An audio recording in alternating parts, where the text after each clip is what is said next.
Computer अब छाती का एक्सरे, सिर का सीटी और एमआरआई के साथ रिपोर्ट व डायग्नोसिस भी देगा। डॉक्टर हर्ष महाजन, अभी रेडियोलॉजिस्ट एक दिन में 25 जांच कर पाता है, लेकिन आर्टिफिशियल इंटेलिजेंस की मदद से 125 से 250 जांचें कर पाएगा।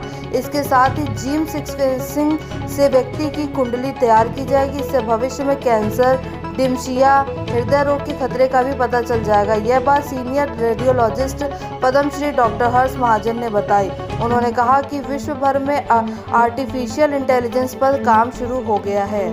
जी सर, अपना परिचय देते हुए जो आज यहाँ पे कार्यक्रम हो रहा है उसके बारे में बताएं। जी, तो हम डॉक्टर खुराना दिल्ली से रेडियोलॉजिस्ट हैं और हमारी जो इसमें स्पेशलाइजेशन है वो है विमेंस हेल्थ की, यानी कि गर्भ के दौरान जो हम बच्चे को अंदर देखते हैं पेट के अंदर पैदा होने से पहले, वो हमारी स्पेशलाइजेशन है। उसके लिए अल्ट्रासाउंड इस्तेमाल होता है और अल्ट्रासाउंड से हमें पता चल जाता है पैदा होने से पहले कि बच्चे में बनावट में क्या ख़राबी है या उसके किसी भी अंग के फंक्शन में क्या ख़राबी है।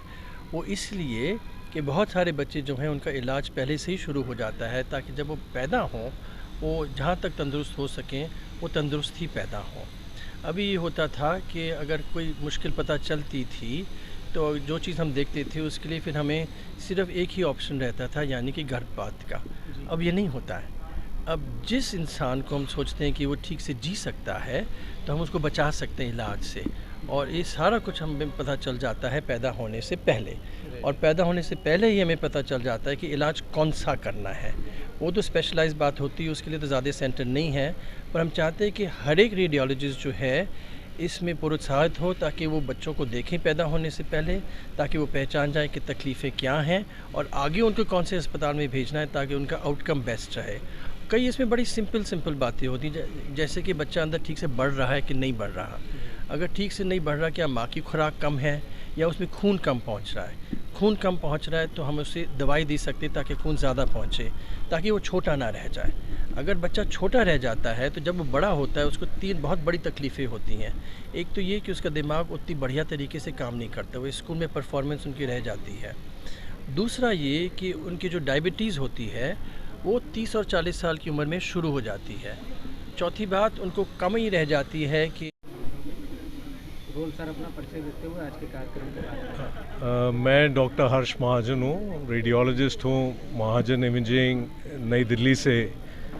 और आज का और कल का जो प्रोग्राम यहाँ कानपुर रेडियोलॉजिस्ट ने ऑर्गेनाइज़ किया है, ये यूपी के रेडियोलॉजिस्ट को इकट्ठा किया है। देश भर से और बाहर से रेडियोलॉजिस्ट आए हैं और डिस्कशन जो चल रहा है, क्या नई तकनीकें आई हैं एक्सरे की, अल्ट्रासाउंड की, MRI, CT scan, artificial intelligence पे बात हो रही है, जो कि आने वाले समय में बहुत ही अहम रोल अदा करेगा डायग्नोसिस में।